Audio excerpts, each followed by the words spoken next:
안녕하십니까. 5월 3일 화요일 더빅뉴스 제이입니다. 첫 번째 뉴스입니다. 정부가 인도네시아의 파묘 수출 금지 조치에 따른 국내 식품업계의 수급 상황 모니터링을 강화합니다. 정부는 인도네시아의 파묘 수출 금지 조치가 장기화하면 식품업계에 영향을 미칠 수 있을 것으로 전망했습니다. 인도네시아 파묘 수입량은 연간 34만 톤 수준이며 그중 약 20만 톤이 식품용으로 사용되고 있습니다. 정부는 식품업계가 2에서 4개월분의 재고를 보유하고 있어 당장은 영향이 크지 않을 수 있지만 상황이 장기화하면 파묘 국제 가격이 상승하여 수급 불안이 나타날 수 있다고 분석하며 이에 따라 파묘의 글로벌 공급망과 국내 수급에 대한 모니터링을 강화하기로 했습니다. 두 번째 뉴스입니다. SK케미칼이 바이오 신소재인 PO3G 전용 설비를 본격 가동했다고 밝혔습니다. SK케미칼의 해당 소재 브랜드명은 에코트리온으로 이번을 시작으로 바이오 소재 분야 사업을 확대할 계획입니다. 석유화학 기반이었던 기존 스판덱스, 우레탄 탄성 소재 제조에 사용되는 필수 원료인 폴리오를 대체할 수 있는 소재로 SK케미칼은 에코트리온을 들었는데요. 에코트리온은 식물 원료로 만든 친환경 소재로 섬유, 인조가죽 등의 적용 시 기존 소재보다 부드러우면서 탄성 회복력, 내마모성이 개선됐다는 특징이 있으며 생산 전 과정에서 폴리올 생산 공정 대비 온실가스 발생을 40% 감축할 수 있습니다.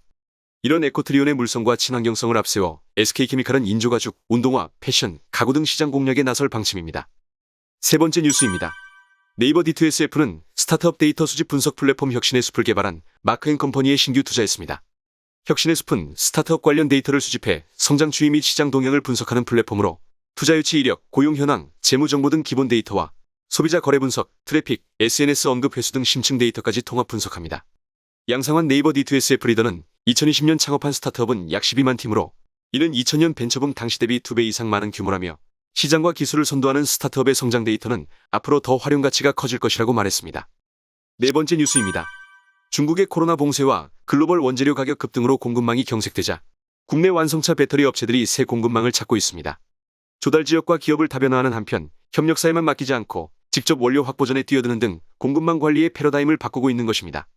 현대차는 협력사들의 생산 지역을 조정하는 방식으로 중국발 봉쇄 리스크를 타개하며 공급망을 재편해 나가고 있습니다. 협력사들의 중국박 공장 증설을 적극 지원하고 물량을 이관했습니다. 한편 배터리셀 업체들도 소재 협력사 관리를 강화하는 등 공급망 관리 기능을 업그레이드하고 있는데요. 소재 협력사 대신 글로벌 광물업체와 직접 계약해 원료 광물인 리튬을 확보하는 소위 사급 방식을 확대하는 게 대표적입니다. 원료 확보가 업계의 최우선 과제로 떠오르면서 회사 내 구매 조직에 힘이 실린다는 분석도 나오고 있습니다. 마지막 뉴스입니다.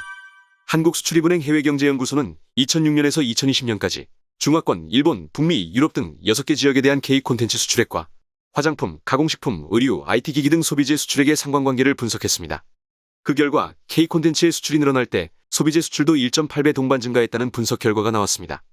이번 결과를 통해 소비재 시장 개척에 한류 영향이 중요하다는 것을 알 수 있었는데요. 보고서는 취향이 개입되는 소비재의 경우 수요를 창출하는 특이 요인이 있으면 수출 확대가 가능하다라며 문화와 취향이 중요한 소비재 영역에서 K콘텐츠를 활용해 시장 개척에 나서는 게 중요할 것이라고 제언했습니다. 다음은 오늘의 채용 공고입니다. 근로복지공단이 2022년 채용형 인턴 직원을 채용합니다. 모집 인원은 165명으로 채용 분야별로는 보험사업 143명, 의료사업 22명입니다. 지원서 접수는 내일인 4일부터 5월 11일 오후 6시까지입니다. 권역별, 분야별 채용 예정 인원 및 응시 자격이 상이하니 더 자세한 내용을 원하시면 근로복지공단 채용 관련 공식 홈페이지에서 확인하시기 바랍니다. 이것으로 5월 3일 더빅뉴스를 마치겠습니다. 콘텐츠가 도움이 되셨다면 구독과 좋아요, 댓글 부탁드리며 알림 설정으로 더 좋은 콘텐츠를 받아보시기 바랍니다. 감사합니다.